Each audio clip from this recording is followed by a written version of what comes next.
of the school year. Gym class is taking place outside, and I'm choosing to play tennis with a couple of friends.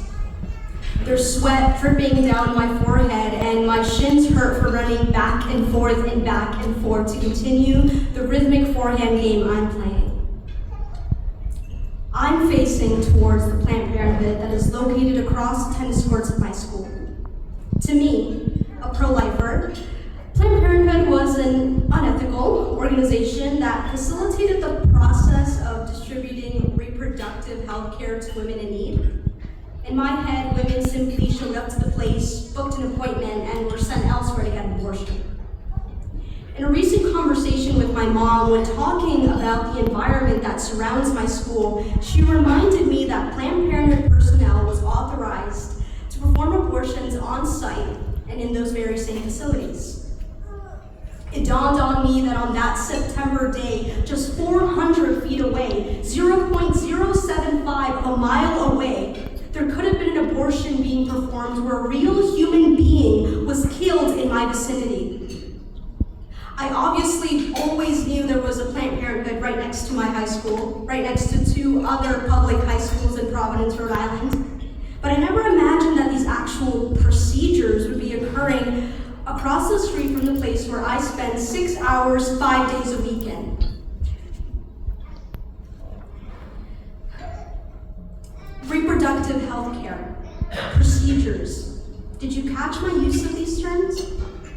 Although I'd always thought myself to be a staunch pro-lifer, I had realized my own insensitivity to the issue of abortion. In the midst of debating with others over the right to life and studying politicians to give them brownie points for their pro-life stance, I have fallen prey to the lingo of pro-choicers and to the politics of an anti-abortion stance. I had begun to equate the issue of abortion with talk of taxes and infrastructure controversies and climate policy. And I had forgotten what an abortion truly was and why it was not a political issue at all, but a constant threat to life everywhere. And so to reground myself, I tried to think of what definition of abortion immediately came to my mind. An abortion is the termination of a pregnancy? No, an abortion is the expulsion of a fetus from its mother's womb. An abortion is the ending of the life of an unwanted individual? No. An abortion is the intentional killing of a human life justified by faulty reasoning and supported by the medical community. Come on now. Perhaps, hopefully not, you have fallen into the same desensitized position I did. Come on. In the past, or maybe in the present. Maybe some of you have been working all of your lives to bring an end to this cruel and inhumane practice, or maybe some of you have just begun your long journey and are already clouded by professional and political talk on abortion. Come on. Or maybe you've simply identified as a pro-lifer all your life like me.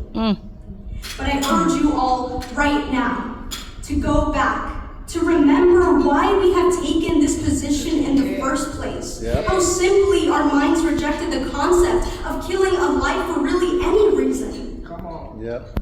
When we begin to forget the definition of an abortion, when we begin to use terms like reproductive health care or procedures, when the first emotion we feel when we think of abortion is anger towards those who support it and not lamenting the loss of millions. Preach it. When we become aloof and distant like I did, when I did not realize that across the street from me yearly thousands were meeting their death.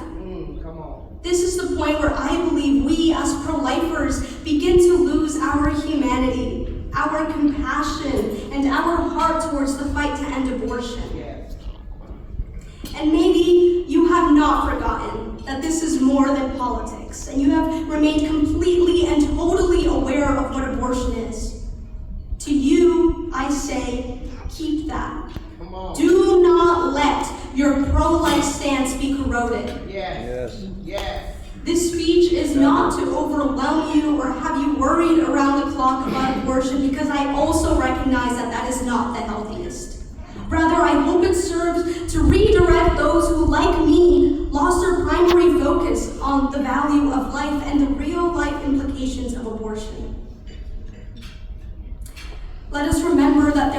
thousands working to support the right to life. Let us not declare that the future of this country is doomed or that it will be plagued with corruption. Let us not declare that it is best not to give birth to little miracles because times are bad and they will only get worse. Come on. Our words have power. Yes, it does. Instead, we must see the steps and the strides that this country is taking right now and declare that we will see a better and brighter America. Yes. The overturning of Roe v. Wade in 2022, a monumental decision, was shocking and for me completely unexpected as I was entering the 10th grade. Then I knew that my prayers, my small little church's prayers in Providence, Rhode Island, the work done by Right to Life organizations, and the efforts of millions throughout the country were not in vain. Yes. Amen. Yeah. Let us not get discouraged, Yes. but let us not lose our hearts.